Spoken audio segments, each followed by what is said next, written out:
വേറെയും കുറേ വിഭാഗങ്ങളെ പരിചയപ്പെടുത്തിയിട്ടുണ്ട് അഷ്റഫുൽ ഖൽഖ് സല്ലല്ലാഹു അലൈഹി വസല്ലം.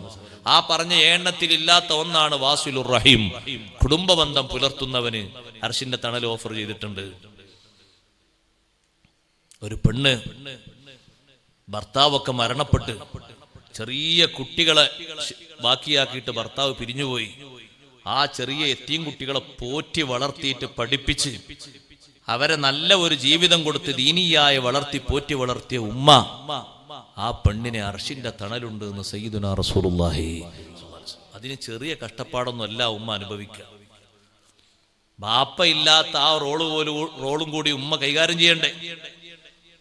ഉമ്മാന്റെ സ്വന്തമായിട്ടുള്ള ചില കൈകാര്യങ്ങളുണ്ട്, അതിന്റെ പുറമെ ബാപ്പാന്റെ സ്ഥാനം കൂടി ഉമ്മ വഹിക്കണം. ചെറിയ കഷ്ടപ്പാടൊന്നും പോരാ. ആ കഷ്ടപ്പെട്ട് പോറ്റി വളർത്തിയ ആ പെണ്ണിന് അർശിന്റെ തണലുണ്ട്.